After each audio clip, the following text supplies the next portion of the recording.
answer the question, how to avoid overusing your hip flexors in boat pose. So boat pose is thought to be an abdominal pose to strengthen the abs and strengthen the core.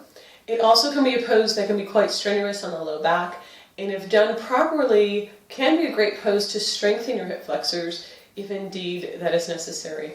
So usually boat pose is done sitting on the sit bones, so on the bones that your hamstrings attach to. And what we want to be careful of is the tendency to either round in the back too much, which will create strain in the low back and create strain maybe if you have a herniated disc or any back pain, or vice versa, pulling the chest forward too much and causing too much contraction in the low back, which will cause cramping in the hip flexors. So what I recommend is coming to a more neutral position, so you're not cat in the low back, but you're not cow in the low back, you're a little bit in between, so just right. Then what I recommend is really pulling the belly button in, not to the point that you can't breathe anymore, but to a point that you can still breathe deeply into the belly. So about a 50 to 60% contraction in the abdomen. And then what I would start with is also performing this in the mirror. So lifting one leg up first and see what the tendency to happen both in the low back and in the front of the hip. So usually what will happen is the hip flexors will come on board and start to help us and cramp because they're already in a shortened position.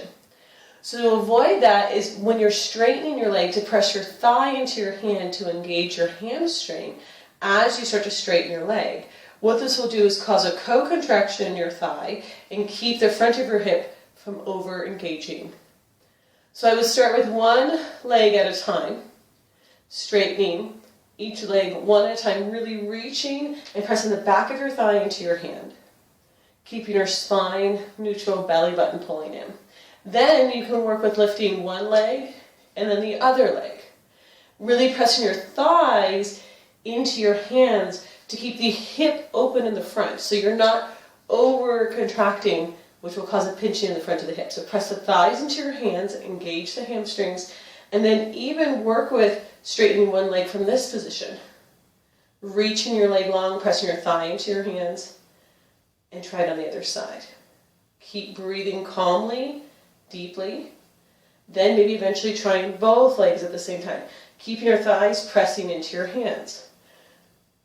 The final pose is arms reaching up. So imagine you had a set of hands behind your thighs and reach your arms up. Breathe. Keep your thighs pressing back even as you start to bend your knees. Bring your feet back to the ground and check in and make sure that felt okay on your low back. Make sure that feels okay on the front of your hips.